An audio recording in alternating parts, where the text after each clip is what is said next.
बच्चों में आज आपको कामचोर नामक कहानी के प्रश्न उत्तर समझाने जा रही हूँ। तो सबसे पहला प्रश्न है आपका, कहानी में मोटे मोटे किस काम के हैं, किनके बारे में और क्यों कहा गया है। कहानी में मोटे मोटे शब्द घर के बच्चों के लिए प्रयोग किए गए हैं क्योंकि वे घर में सारा दिन कोई काम नहीं करते हैं। बच्चे केवल प्रत्येक वस्तु को लाने का आदेश देते रहते हैं। सभी बच्चे कामचोर हो चुके हैं। सारा दिन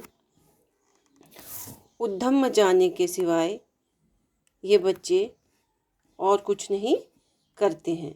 इन बच्चों को स्वयं काम करने की आदत नहीं है, इसलिए लेखिका ने घर के बच्चों को मोटे मोटे कहकर संबोधित किया है। तो आपको ये प्रश्न का उत्तर समझ आ गया होगा। अगला प्रश्न है आपका, बच्चों के उद्यम मचाने के बाद घर की क्या दुर्दशा हुई थी। बच्चों के उद्यम मचाने के बाद घर की क्या दुर्दशा हुई थी। तो इसका उत्तर है, बच्चों के उद्यम मचाने के बाद घर की दशा बिगड़ गई थी।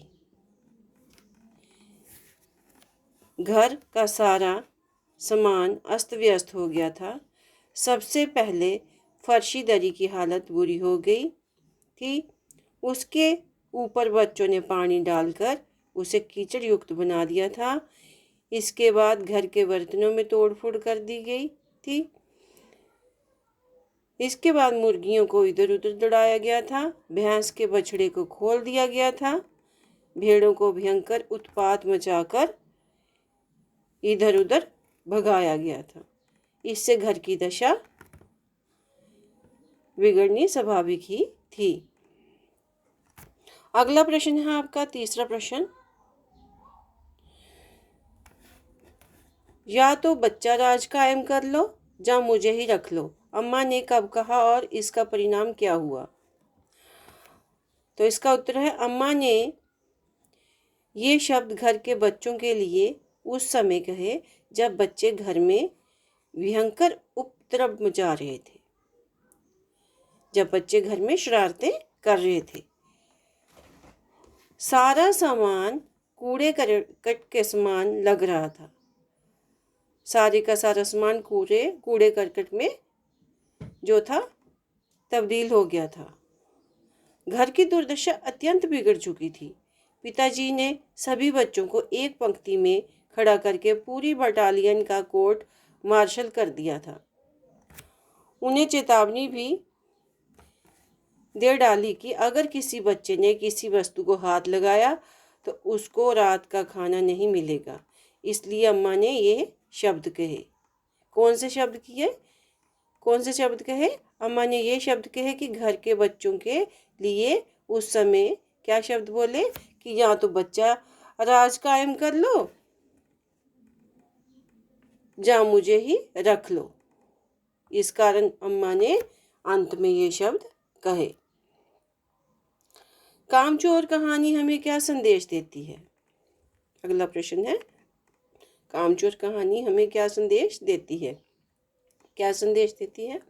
कामचोर कहानी ये संदेश देती है कि आलस्य जीवन का सबसे बड़ा शत्रु है।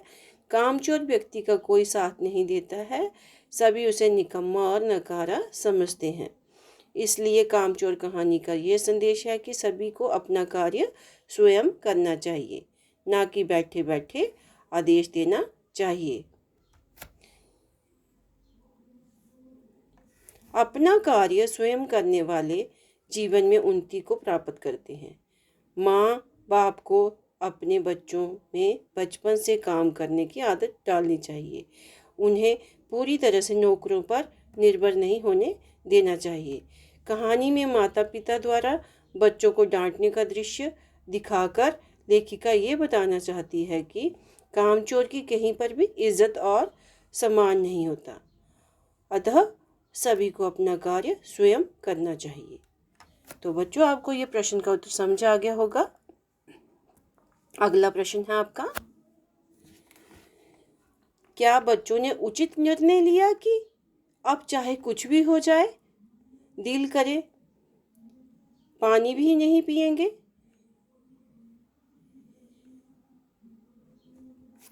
बच्चों ने क्या किया? बच्चों का ये निर्णय कि अब हम हिलकर पानी भी नहीं पिएंगे।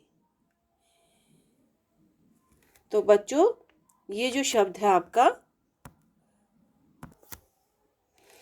हाँ तो बच्चों, ये जो प्रश्न था आपका कि क्या बच्चों ने उचित निर्णय लिया कि अब चाहे कुछ भी हो जाए हिलकर पानी भी नहीं पिएंगे? तो बच्चों ने क्या किया? उन्होंने कहा कि हम हिलकर भी पानी नहीं पिएंगे। तो बच्चों का ये निर्णय कि हम अब हिलकर पानी भी नहीं पिएंगे सर्वदा अनुचित है। इस निर्णय का सबसे बड़ा दोष उनकी बाल प्रवृत्ति है। बाल प्रवृत्ति का मतलब बच्चे अभी छोटे हैं, उन्हें कुछ पता नहीं चल रहा है। इससे उनके मन में आलस्य की भावना बढ़ती जाएगी। आयु के साथ साथ उनकी ये विचारधारा और भी अधिक पक्की होती जाएगी। वे जीवन में अपने आप कोई भी कार्य नहीं कर पाएंगे। आलस्य व्यक्ति का सबसे बड़ा शत्रु होता है। नन्हे बालक अपने बालपन में ये बातें समझ नहीं पाते हैं, अतः बच्चों द्वारा लिया गया निर्णय सर्वदा अनुचित है। तो बेटा, आपको ये प्रश्न उत्तर समझ आ गए होंगे इस पाठ के। अगर किसी बच्चे को ये क्वेश्चन आंसर, ये प्रश्न उत्तर समझ नहीं आए हैं तो वो मेरे नंबर पर संपर्क करके फिर से समझ सकता है। तो आज के लिए इतना ही बेटा। तो फिर से हम आपको जो है जल्दी ही नए प्रश्नों के साथ, उत्तरों के साथ आपके समक्ष पेश होंगे। तो आज के लिए ये जो प्रश्न उत्तर आपको करवाए हैं मैंने, तो मैं आशा करती हूँ आपको ये समझ आ गए होंगे। तो थैंक यू।